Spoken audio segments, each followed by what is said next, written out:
Welcome to Season 3 of the Strange, Rare, and Peculiar podcast, a place where we explore the past, present, and future of homeopathy from the perspective of a couple of insiders who have been around the homeo block a couple of times. Homeo block?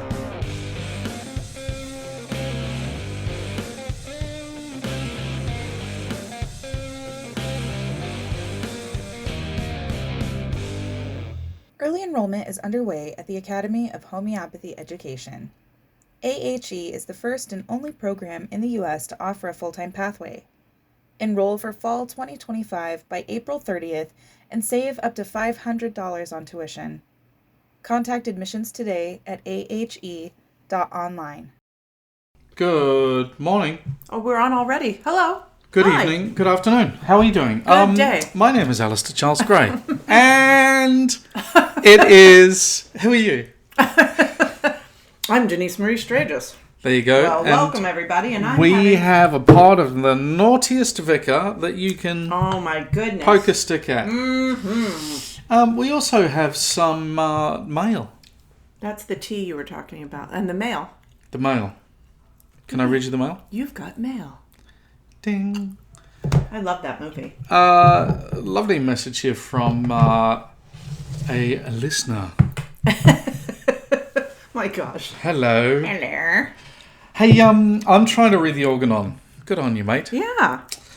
It's obviously hard to get through without proper training. No, not really. I think what I've always done, just to that first point, is to assist. I tried to assist by standing on one leg on a table and speaking in a German accent. German accent. I think the German accent is really what's needed to make it happen. Always worked for me. What do you do? Yeah. Any tips, tricks? Well, I love teaching the organon. Me too. And, well, first of all, I think the different editions of the organon, editions meaning the publications of the organon. I know that there is controversy. Don't you say, how do you say it? Controversy. Oh. Controversy. Yeah. You don't say that. I don't say that. Somebody says that. Anywho, I know that there are people who don't like certain translations and whatnot. I happen to really like the Wenda Brewster O'Reilly 6th edition translation for new readers. It has a glossary and it's she got has a the simple sidebars. language sidebar. Yeah. So, I mean, at a certain point, you'll want to get to sort of the translations that have been deemed sort of the most in alignment conceptually. But I love that for the student experience. Yeah, it's a great way to get folks going. Because, you're not only dealing with ye olde English, but you're dealing with ye olde translation medical of English. German. And ye olde translated medical Victorian English. Is that something weird on there? No. Okay. Eat it. I'm having a little snack as we get started. I'm having some pecans and a few prunes. I happen to love this. I mean, I know people think of them as sort of a constipation medicine, but I actually think That's the only thing I think of them. But of all the dried fruits, they're my favorite. I know you like it, dried apricot. Listen, we need to finish talking about this person who wrote to us asking about reading the organon. But one of the reasons that I like teaching the organon is because I guess all schools figure out their own way to do it, but we've I like the way that we've broken it down into sort of concepts that relate to one another. And then when I have a concept to teach, I like my guidepost is you need to be able to teach the concept in 90 seconds or less, because everything after that is bong talk and people get confused. Don't you think? Because then it becomes a philosophical discussion, which when you're a newer student can become confusing because you sort of have to learn what the premise is based on. And this is really important. In applied practice. And then over time you sort of deconstruct it. But that I find to be really important. So for example, if you're looking at the concept of primary and secondary action. Okay. You could do that one in 30 seconds or less. Primary action, what the substance does to the organism. Secondary action, what the organism does in response. I mean, you could change up the And language, you're saying the that vital you are force, not, and you're not a fan of bong talk? So, It's pretty amazing because what you're saying is correct, because the organon of medicine, for me, I always saw it as kind of a religious text or something. And then I realised, no, it's not. It's a do-it-yourself manual. Yeah. It's a guidebook. Just like, you get a new device in the mail and it's got to like IKEA get started. instructions. You should have like the little man. And so, dear listener...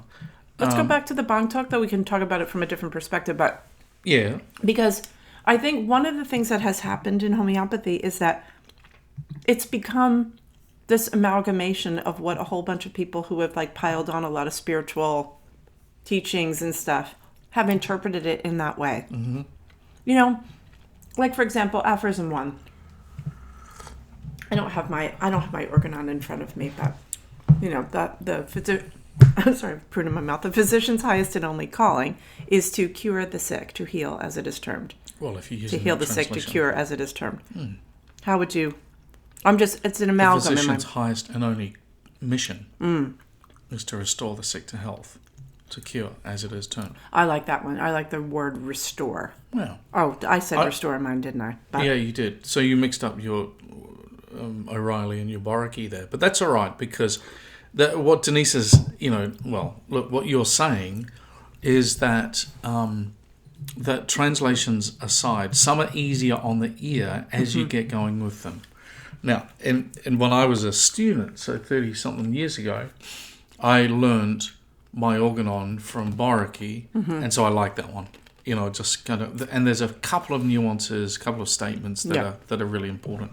But I do believe you are correct with the Wenda Brewster O'Reilly book. That's the one to start with. I think so. I would love it. Thank you, Wenda, for doing that. I love the fact that she just has it in chapters, in segments, the little sidebars. Like if you can't sort of deconstruct an idea, there's a little marginalia that gives you, the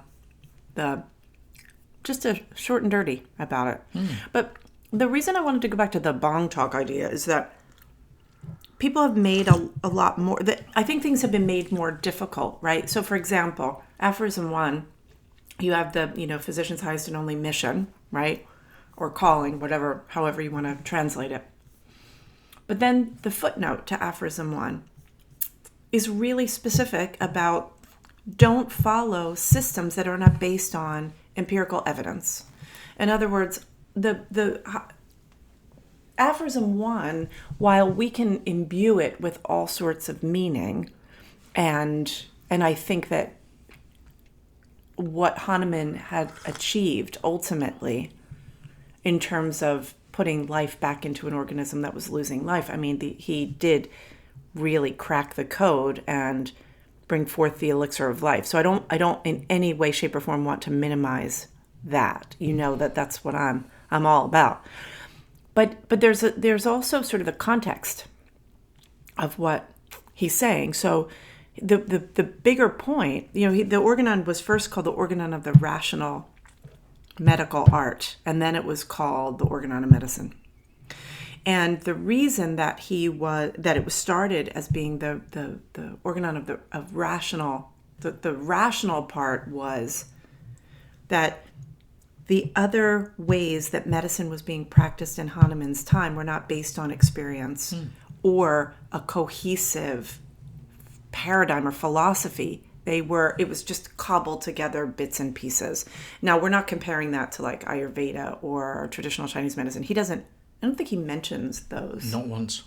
No, doesn't go east at all. No. It's all Western comparison. So, yeah, totally.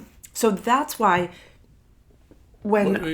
the furthest he went with the Arabic... well, yes, he did. Doctors. And references. Because that's where a lot of his information came from. Well, exactly, yeah. But the thing that's being said here is firstly... so the question is about the organon, and it is, I'm just trying to be more educated, which is good for you. Yeah, absolutely. I love that about you. Fantastic. And then the question is, when they did provings, did each person exhibit the same symptoms? Or do they take a collection of what everyone experienced, and that's the full picture? Oh, Question those mark. things both came from the same person. Yeah. Oh, I thought those were two different You Got I Mails. know.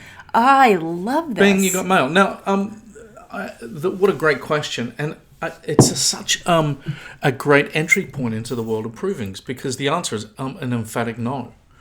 To the first part of the question is, did each prover exhibit same symptoms? No. And the most important thing to realize with a proving is that what is critical in conventional medicine and brilliant about a clinical trial and excellent about modern research is completely irrelevant for homeopathic proving. Yeah. Because you are seeking the characteristic differences, not the similarities. But you're not looking for an N of 1 because you're looking for overlap. Well, hang on, no, just a minute. So you are looking for N of 1. N equals 1. Now, that's a really important concept, isn't it? And why, I'm just pushing back against you there for a little, it's because N equals 1, when it's characteristic, is I'm looking at the world through a tunnel of scorpion. Yes. Or yes. the N of 1, I am surrounded by enemies. And it can be that only one person experiences that symptom. Well, it is. It's only. Those ones are very, very, very rarely shared. You know, the craving, Jeremy Scher, I remember being astonished. Who just had a birthday. Shout out to Jeremy. Happy birthday. Happy Huzzah. 70th. I remember your 40th. Which is surprising, actually. That any of you remember anything. Anything. Anyway, anywho. One of the great quotes Jeremy made in a class was, okay, let's talk about sulfur. Right? 16,000 symptoms. What's one of the highest cravings that you think about when it comes to sulfur? Sulfur craves? Spicy food. Okay, spicy food, and there's another bold type entry. Like brandy, alcohol? Oh, there's that one as well. But sulfur's in the keynote craves Sweets, yeah. And oh, look at Alexis. Finally. Alexa's listening to us. So Alastair it's been a week of electronic nightmares around here, and Alastair set up a security system that talks, but it hasn't been talking, and now finally it decided to start talking. In the middle of our critical podcast, as I'm making a very important point. We'll go back to it. So the craving for sweets with sulfur. How many provers? I don't know. Probably one? One prover. And it's interesting if you look at the proving, and it's obviously really simple. One of the things, dear listener, is that if you're reading the organon and then you're thinking about your remedies, you're asking about provings, then you need access to the provings. And so in the provings, they're freely available online in various places. But if you look at the proving of sulfur, there's one person. Now, the way it became a bold type entry is because of massive replication of clinical evidence that said, oh yeah, I had a cured case the other day and look at that. Bold type, or at least craze for sweets. Right. Sulfur was the remedy. Tick. And so over the decades, sulfur's gone from a 1 to a 2 and then a 3 and now a 4. Meaning the rank. He's talking about the ranking in the repertory. So I love this because it's... because it connects to, there are a few things that I wanted to talk about in this regard today, and this is kind of the beginning of that. So one of the things that I was thinking about, I said it's the overlap. So it's the N of 1, right? But it's not just the N of 1, because it's the overlap in terms of how, when we understand a proving, when we Jeremy uses the term like cracking a remedy, right? It's because we understand how these things go together. So for example, if I were looking at the sulfur proving, if I were teaching the sulfur proving and seeing only one prover, well, there would be a whole lot of criteria. You'd have to ask about number of provers, but I would think to myself, well, if other bold type are craving for alcohol and craving for spicy food, then the sugar could be in the category of a more overall theme of desire for stimulants. Okay. Right? I mean, because one of the things we see as we're dealing with a person maybe who has stopped drinking alcohol, then they might crave a lot of sugar because alcohol is full of sugar. So those things are they are related.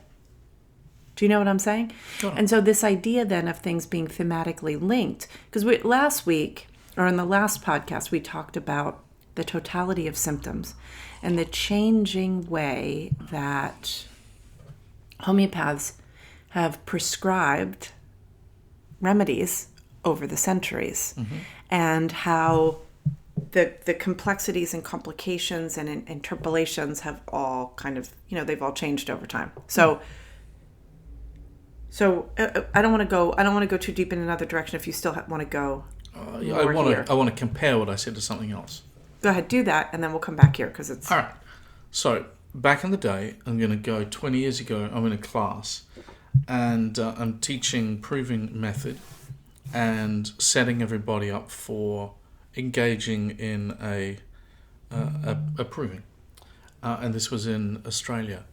And it turned out that the proving got underway. The provers began taking the remedy, usually about the same time, within a week of each other. And in a way, the stop clock starts when a person takes that remedy for the first time. Well, actually, it's really when the first symptom appears. Because sometimes it's a remedy, sometimes it's 2 doses are required, sometimes 3. The maximum these days is 6. But once that symptom appears, then the clock starts and the carpet rolls, and the primary and secondary action of the remedy rolls out in front. And I remember getting a phone call from a student in the class, and it was like, and it just absolute hysteria, plus irritability, plus anger. And I thought, that's awkward. Day 1, awkward. This isn't going to go well. I took her down off the ledge. In the meantime, she phoned her boyfriend and yelled at him. Wait, you weren't her supervisor, were you? No, I was the principal investigator. Yeah. And so then the next day she rang her old boyfriends and just started yelling at them. And when she ran out of boyfriends, there was quite a few of them, ex-boyfriends. Yeah. We'd got to about day 5, and I was concerned enough to go, geez, this is a double-blind study, but I'm concerned for her health. So I want to know what it is. And so I cracked the code of that remedy if I needed to intervene. Usually that unblinding is done. Wait, when you say crack the code, you mean you unblinded the remedy ahead of time. You sort of broke the rule. Yeah. And so I, as principal investigator, therefore knew what we were proving. But why did that? I mean, why did you make the choice to do that and not? Because I wanted to know if I needed to antidote the remedy or not. Yeah, but how? But based on the substance, you never know what substance. Like when I had the worst proving experience of my life, I agree with you. Knowing what the substance was would not have helped. Yeah, I mean, I agree with you. But could have made Thanksgiving stuffing. Well, the point was that, as it turned out, the reason I did it was because this was not a new substance, but an old substance, a reproving of an old substance. Oh, and you knew what was on the list? And I knew that it was one of probably about 8 remedies that were in the bank. And what were you thinking it might have been? Well, as it turned out, it did turn out to be what I thought it was. And she was right in the middle of approving of mosquito. Oh, boy. And so I thought, okay. And then she calmed down a little bit, a few other bits of hysteria and other areas of the group. But I also took the time to go, okay, well, look, it's a reproving of a poorly proven remedy, or at least a remedy that we don't know a lot about. And so I'll have a look. And what I learned was that back in 1880-something, my memory's a little hazy now, James Tyler Kent did a proving of mosquito.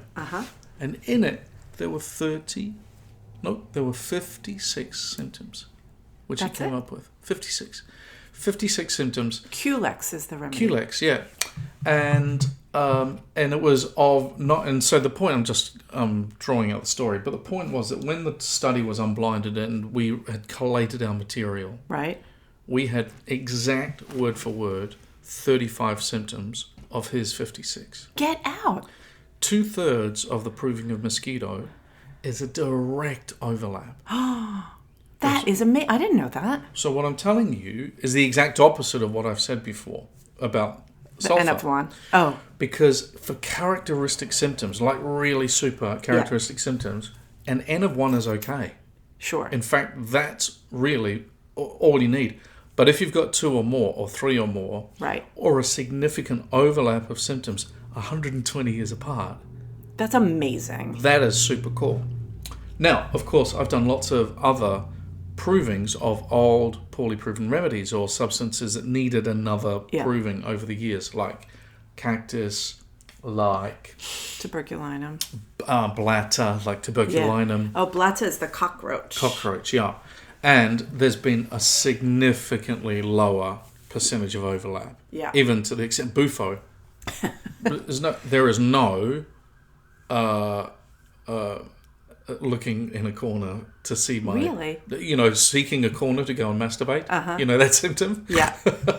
That definitely not the proving that I was involved in. Wow. Not even a sniff of it. Well, you made up with it with box jellyfish. Same with the proving of cockroach. Not any asthma symptoms at all. None.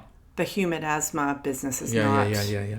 And folks, we can go into those corners if you want to another time if you're interested, and let us know. Well, I think But the point that I'm making is that this overlap that we get excited about and is so kind of compelling, it's actually not critical. Because we want the differences. We want the characteristic differences between remedies, not the similarities in symptoms in remedies. Right, but okay, because this is a perfect intro to what I wanted to talk about. Because this week, well, you better get a wriggle on then. I'm getting my wriggle on. This week I taught in the full-time year 2 to the full-time year 2 students. We're deep into semester 4, which is our kind of the equivalent of a post-grad course, which anybody who wants to take who's not an AHE grad, that is available as a standalone. Anyway, what we do is we look into different families of remedies, as this is just one example, through the lens of critical thinking and also through provings, right? So I taught the sea creatures on Monday, and it was looking at everything from different waters, mineral waters, like spring water, like Sinicula and Carlsbad and Skookumchuck, like that, up to aquamarina, seawater, and then from basic organisms all the way up to vertebrates and mammals, right, ending with whale. And along the way, sort of looking at it from all these different perspectives, so selecting remedies that demonstrate an aspect of materia medica or provings or areas that need to be investigated more. So, for example, Spongia tosta and Badiaga, 2 sponges. Yeah, so you've got like Spongia, for example, is a roasted sea sponge. So I love this remedy from the standpoint of what was Hahnemann thinking when he decided to light a sponge on fire. Why did he light it on fire? Right. I mean, and you could think of so many different perspectives, right? So you've got, is he looking for a combination of the elements, right? So you've got a creature in the water and you're setting it on fire. You're getting 3 of the elements right in there. And then, of course, when you burn it, it comes down to carbon.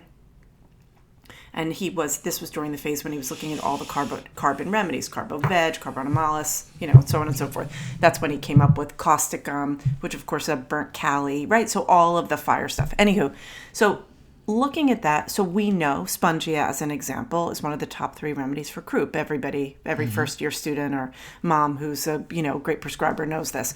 So it's also a remedy that has a lot of neurological symptoms. I've used it for people with, I have 2 cases, maybe even a third, people who have MS that I've given Spongia to. So the neurological component is something that really stands out, right? So, Where are you going with this? Well, where I'm going is that's just one place where you could see, we know a remedy through one thing, but we have, as students and practitioners, only studied remedies through one perspective. We know it as an upper respiratory remedy, right? And then, okay. Yeah, I did the same thing. We know digitalis through its heart symptoms. Right. But it's an amazing remedy for male therapeutics. Yeah. Well, because of the connections, the anatomical connection, right, between the heart and the kidneys, right? Wouldn't that play in? Anyway, that's no idea. So anyway, going forward up the food chain, right? So then we get to the horseshoe crab, right? Limulus and homarus, the lobster, and I always forget the name of it, but it's the crayfish, right? And looking at those remedies, and those remedies have like this incredible potential. So these were remedies proved by Herring and Lippe when they were sort of early frenemies, right? So they refer to them, they themselves, as incomplete provings, but they got there because Herring's thinking about, when you take one of these creatures, they're blue, you put them in boiling water, they turn red. And then he's thinking about blood, it's blue, and then when it's exposed to oxygen, it turns red.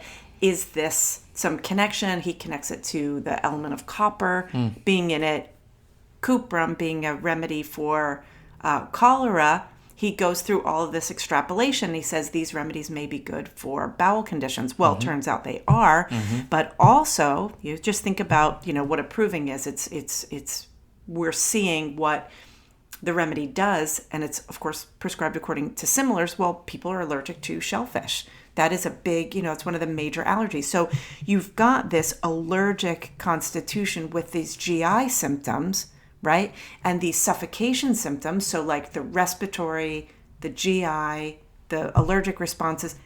All of a sudden, we've got a potential of remedies that we may very well need right now, right? Because we're dealing with all these sort of idiopathic allergic things like mast cell activation syndrome and what's the alpha-gal, things like that. So, right? So this, and then, so then we keep going up the food chain, and then we get to Oncorhynchus. I don't know how to say the second word. It's like Tashwaganda or whatever. Salmon. Yeah. Okay. And when we get to salmon, so we've been looking at old provings all along the way, and incomplete provings and provings with very, physical symptoms, and trying to categorize them. Like a whole bunch of the sea creatures have expression of or lactation in non-pregnant women, for example. Right? Well, that's huge. Like, why is that in the sea creatures, and finding all those? So trying to make connections between the remedies. Anyway, fast forward all the way up, you get to a modern proving. And I happen to love the remedy salmon. Oh my gosh. I was trying to think how many times I've probably prescribed that remedy. You've had some great results. Oh my gosh. At least 20 times. Oh, more. Probably 50 times. It's the best. Shout out to the Dynamis team for that proving. And anyway, and then, so very differently than the deconstruction of like really specific symptoms, salmon, if you haven't read the proving, you got to buy the proving. Go to the dynamis.edu website and you can buy provings. I think they're like $8. It supports their initiative, and read the As If One Person. And I think it's on Radar Opus as well. But in the beginning, one of the things that I don't know when did they start doing this? When did Jeremy add the As If One Person in provings?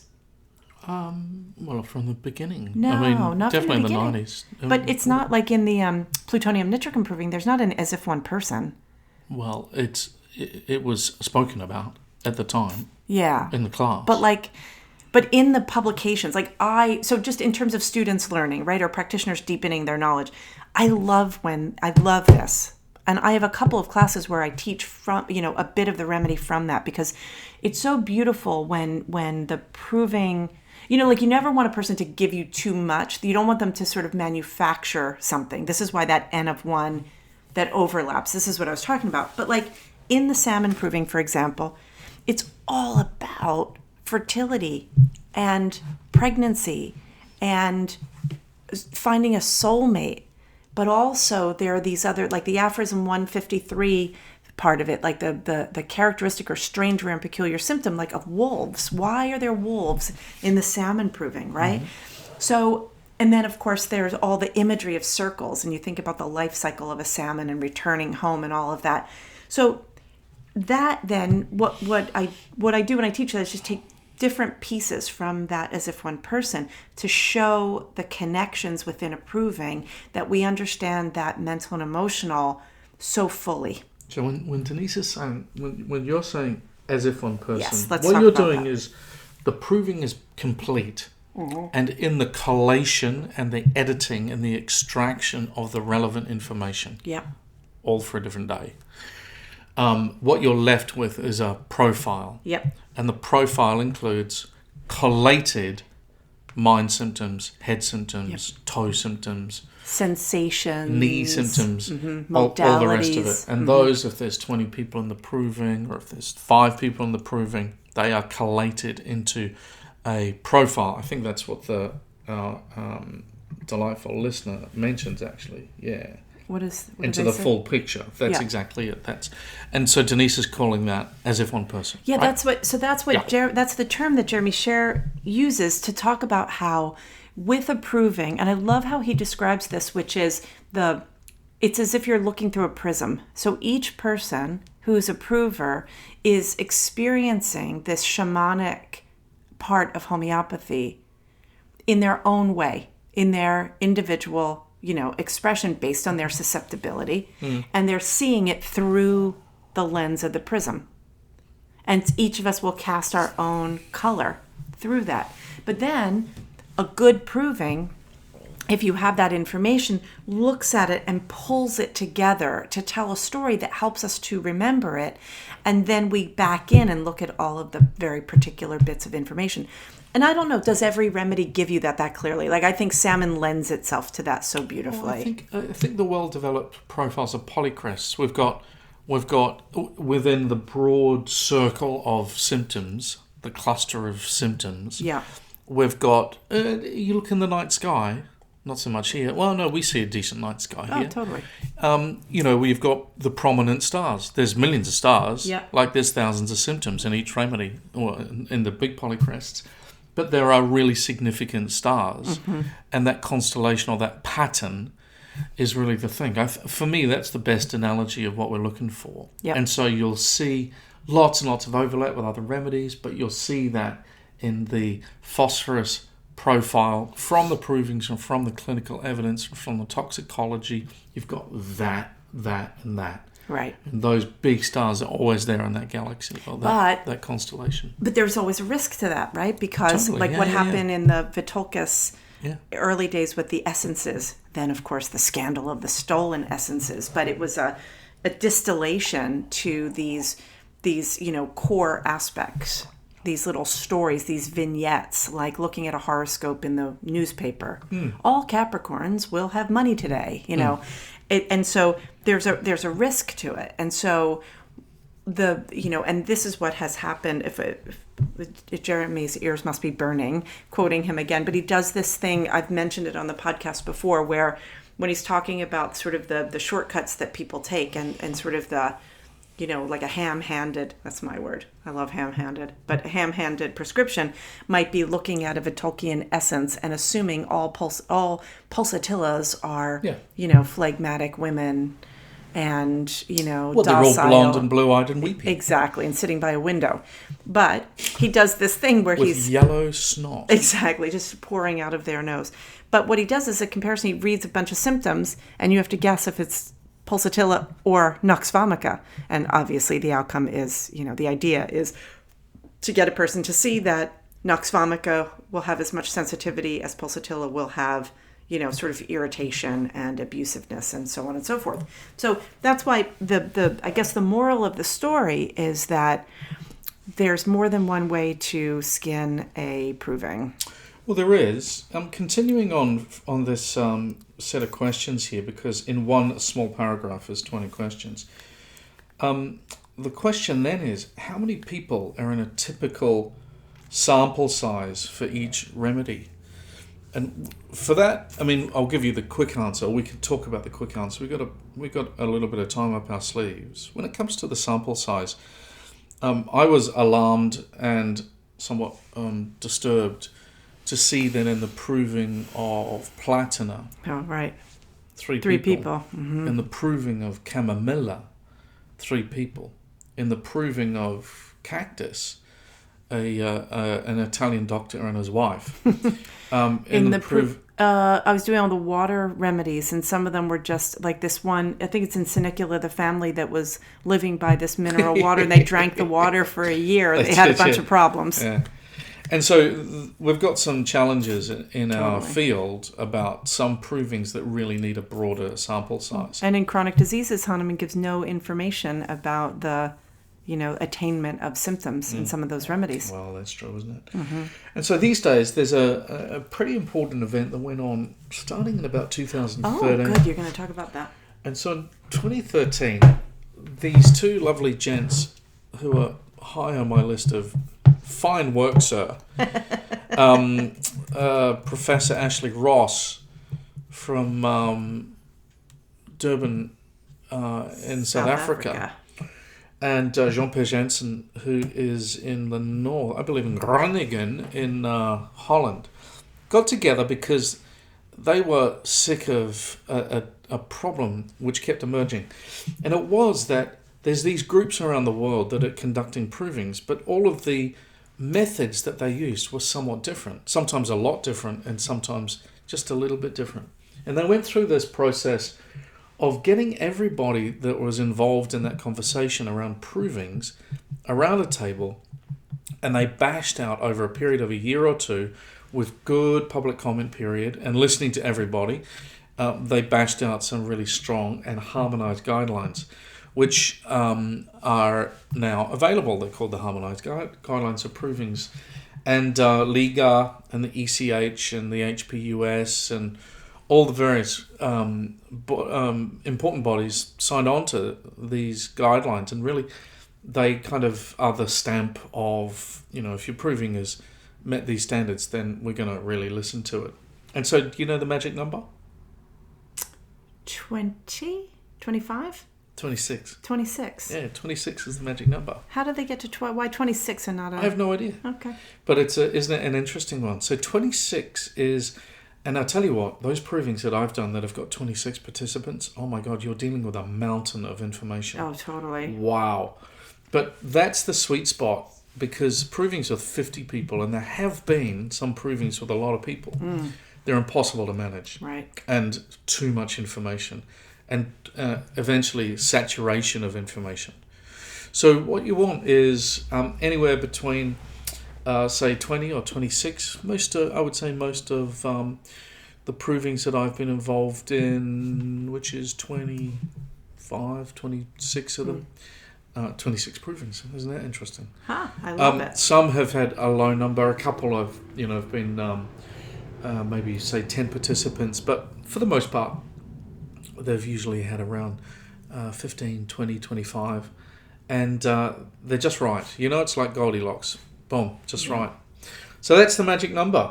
And I think if you imagine a proving to be an event whereby a healthy person takes a substance, that actually represents a fraction of the work that goes into the proving. Oh my gosh. You've got all of the weeks and weeks and months of pre-meetings, informed consent meetings, establishment of the ethics application, and then a period of time whereby people who want to participate have their cases taken and start collecting their in information preparation in to get journal, the baseline of the person to get a baseline. And then there's the proving itself. And then after, everyone doesn't go home. Then there's the editing and the collation and the polishing and the publication and the writing of the rubrics. And do we have another 3 minutes to talk about forever. The most fun thing about provings? What's the most fun thing? The extraction, just the reveal of the remedy. So if the way provings are conducted is something that's new to you, one of the things that can happen with a proving is that a good proving, you don't know what the substance is, right? It's double blind, and so the provers have been on their own, not talking to each other. just checking in with their supervisor, keeping all of their notes, and you sort of know what you've experienced, right? You and your supervisor know all that's been going on, and sometimes just some crazy things can happen.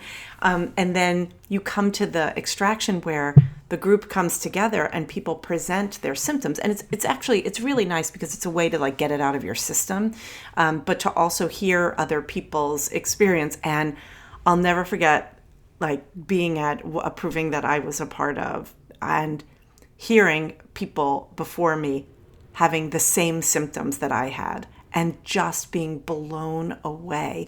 And symptoms like funny symptoms that you don't think about, like thinking you saw a bird out of the corner of your eye in your house, like something like that, where you kind of note it a couple times, then you write it down and you think, well, I probably just was having a weird day, then find out that other people had that. I mean, to me, that part of sort of experiencing, I don't know, just what is inside of these substances is unbelievable, right? Tapping into the archetype and the very particular symptoms.